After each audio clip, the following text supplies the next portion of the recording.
Hi there, this is Gary MacDougall here, and what I wanted to talk to you about today, I want to talk about harmony with self and harmony on this earth. The reason I want to talk about harmony on this earth is just really excited about really positive things happening right now, but also seeing a lot of struggle happening for people, struggle in relationships, people struggling with their health, people struggling with just like lots of pain coming up inside, but seeing like as people face that struggle, getting through that struggle, and then finding harmony beyond that, finding the power beyond that when they believe in God or face the struggle and find that love remains and power is there, and then power can help fix that area in their life. Yeah, so I'm just getting back from vacation. I was in we were in the Okanagan for a couple of weeks visiting family, talking to lots of people, and I was thinking about we were on the patio one night with all our family, and we were sitting there, and it was hot. It was like between 30 and 35 degrees every day. And at nighttime, we go to bed at like 9. It would be like still in the high 20s. So it'd be super hot, like nothing like it is here in Victoria. And we were sitting there eating dinner. I'm like, man. Actually, I said, damn. Being in Penticton it's like sitting outside beside a barbecue. So we're sitting there eating, and like people didn't know how to they didn't know if I was like insulting Penticton. I wasn't insulting it. It really felt like it was hot out, and it felt like being outside beside a barbecue on a hot summer day. So we're sitting there, and then about 20 minutes later, I'm inside, and somebody's like, "The barbecue's on." So the barbecue was on for 20 minutes.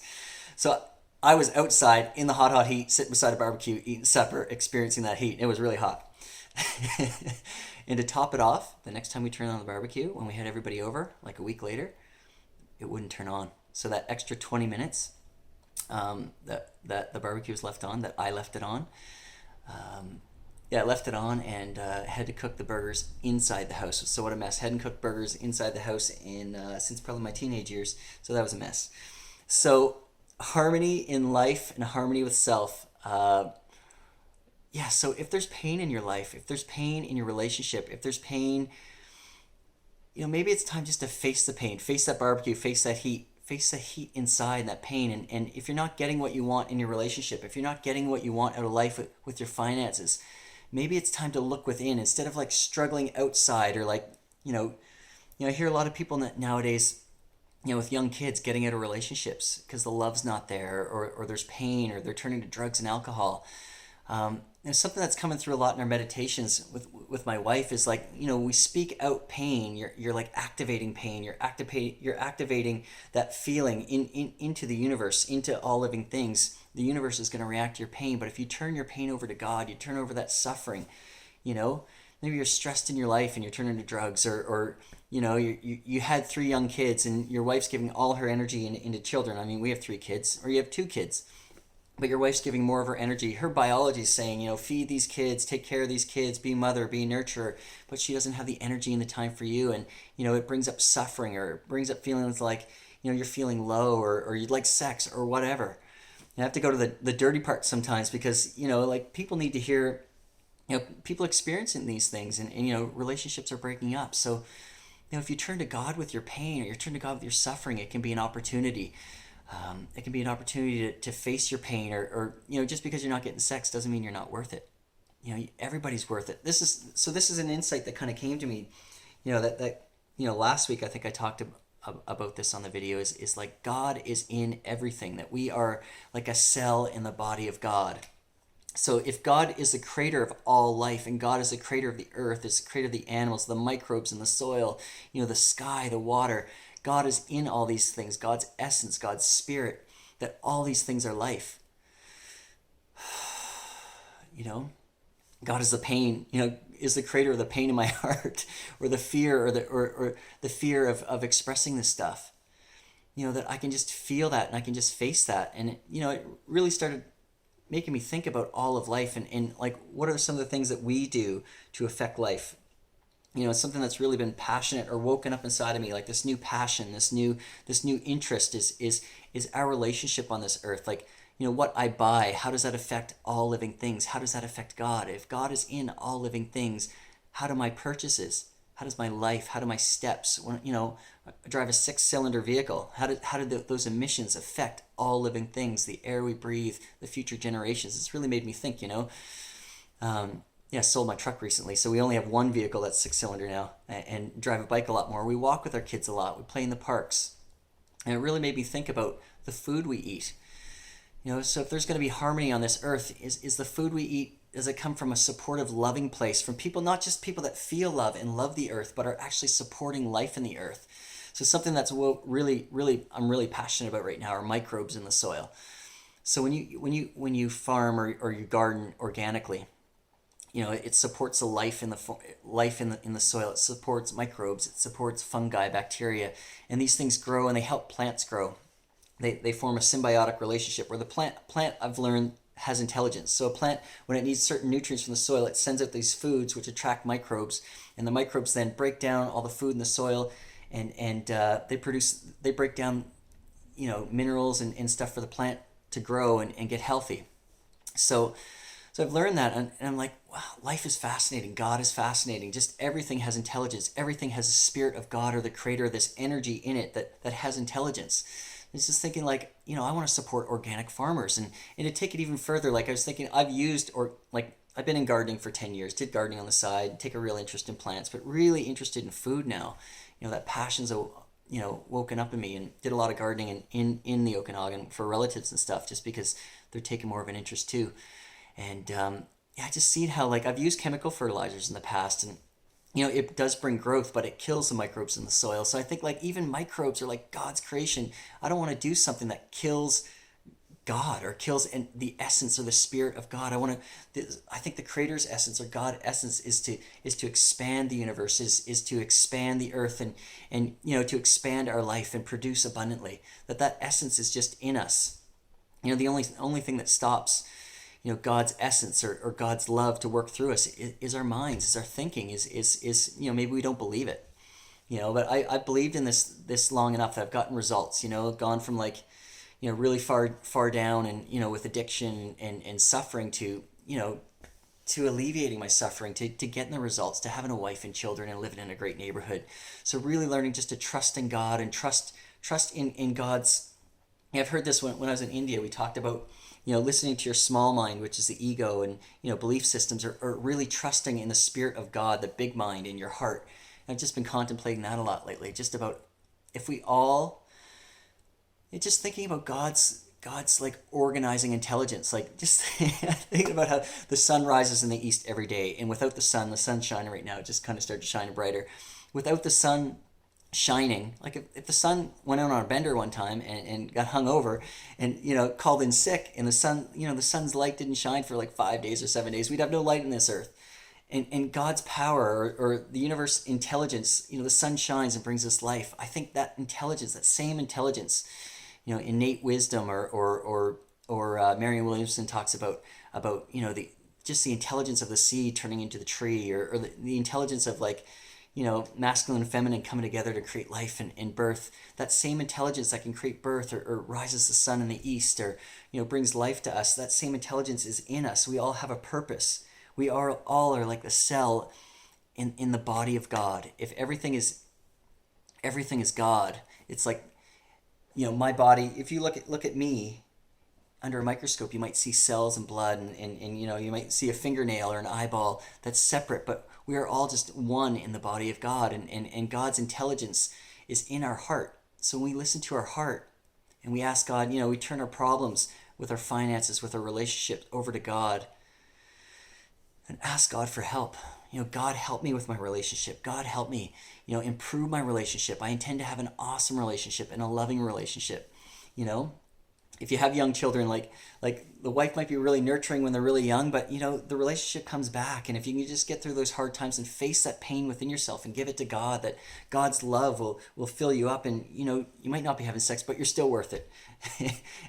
Or your finances might be struggling, but your identity isn't what your financial situation is. Your identity is like that. I think everybody, every human being, red human beings, the Indians, the Asians, the white people, the black people, we're all equal. We're all cells in the body of God. We're all worth it. We are all love. If we can just, turn over our pains and our suffering to God and the light, that light will come up underneath and just, will help us. And if we just put that out there, that we want a better life, we put it out there, yeah, I just got to share. If we put it out there, everything improves. I was sharing this to somebody over the this past week, just about how everybody suffers, and like I've been dealing with so many people that I've been talking to have been suffering as third generations from people who suffered during World War II. Like their relatives came, they were Jewish, or they came from the Ukraine, or they came from Poland, and they're still suffering today. Their ancestors, because that pain that their ancestors, two generations ago experienced, that pain was passed down. And that wasn't experienced, the pain wasn't faced, it wasn't talked about, so that was passed down to them, and they still feel this hurt, this pain of feeling like a second class citizen, or someone who was kicked out of their land, or feeling that rejection. And I've gone through that rejection, feeling that rejection myself, and it's just like it's just like, God, can I really talk about this rejection and this pain all the time to get this out? I was talking to this relative about this, and they started sharing their story about their grandparents, and about how this one awesome story about how this grandfather of this guy I was talking to, his grandfather got this message in the middle of the night during World War II, and it was like, he said God spoke to him and said, get out of the city now.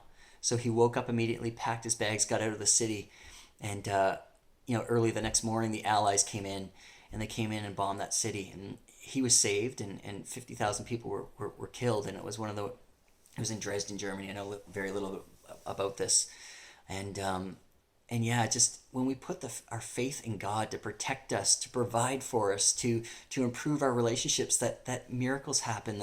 That when we communicate that we want these things, that there are spirits on the other side that will look after us and guide us. And God works through spirit. God works through the soil. God works through, because His essence is in all these things. They're in all the seen things. He's like, he or she or it, or that source energy, or the creator of this universe is in all things. So when we put that out there, the messages will come back to us to help us. So after this guy told me the story about his grandfather, the next day we were hanging out again, and he received a text from his dad, and it was really neat, because it was the obituary of his grandfather. And he's like, here's the story. And I'm like, whoa, did you talk to your father about this? He's like, no. And I asked him, do you ever feel the presence of your grandfather?